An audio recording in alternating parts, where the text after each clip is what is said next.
शिवपाल यादव को फोन न उठाना पड़ा, योगी की अफसर को भारी। स्पीकर सतीश महाना ने लिया ऐसा एक्शन, हर कोई देखकर दंग।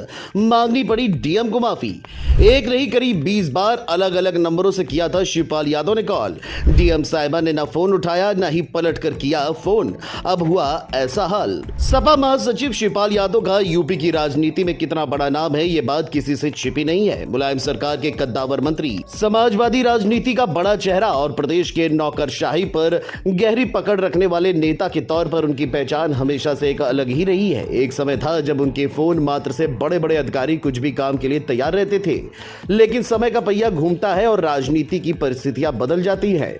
आज वही शिवपाल यादव एक ऐसी स्थिति में नजर आए जहां एक जिलाधिकारी ने उनके फोन तक को रिसीव करना जरूरी नहीं समझा, लेकिन इसके बाद जो हुआ उसने सबको हैरान कर दिया। सिर्फ यही नहीं, सियासी गलियारों में भी चर्चा छिड़ी हुई है। बताया जा रहा है कि मामला बुलंदशहर की डीएम श्रुति से जुड़ा है। रिपोर्ट्स की माने तो ये वाकया करीब 1.5 से 2 महीने पहले का है, जब बुलंदशहर के कार्यकर्ता के मुद्दे को लेकर शिवपाल यादव ने डीएम श्रुति को फोन किया।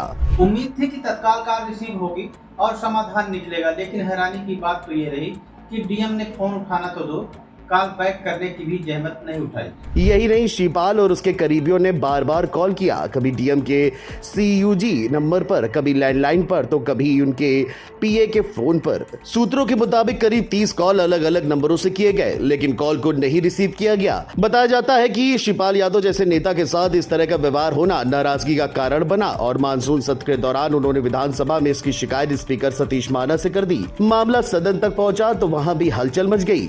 ये सिर्फ एक कॉल का मुद्दा नहीं रह गया, बल्कि सवाल बन गया कि आखिर एक निर्वाचित जनप्रतिनिधि के कॉल को नजरअंदाज करना प्रशासनिक मर्यादा के खिलाफ नहीं है क्या? स्पीकर सतीश महाना ने मामले की गंभीरता समझते हुए तुरंत कार्रवाई की और बुलंदशहर की डीएम को नोटिस जारी कर दिया।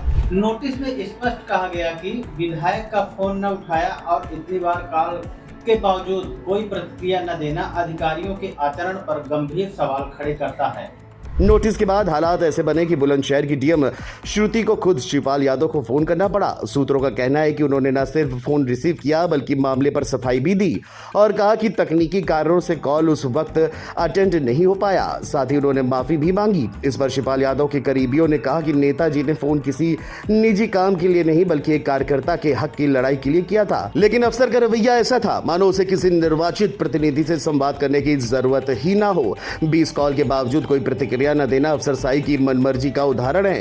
यही वजह रही कि मामला सीधे विधानसभा तक पहुंच गया और अब डीएम को माफी मांगनी पड़ी। जानकारों का भी कहना है कि यह पूरा घटनाक्रम एक बड़ा संदेश देता है। योगी आदित्यनाथ के शासन में भले ही अफसरों को खुली छूट हो और कानून व्यवस्था को प्राथमिकता देने की ताकीद की जाती रही है, लेकिन जनप्रतिनिधियों की अनदेखी करना उनके लिए भारी पड़ सकता है।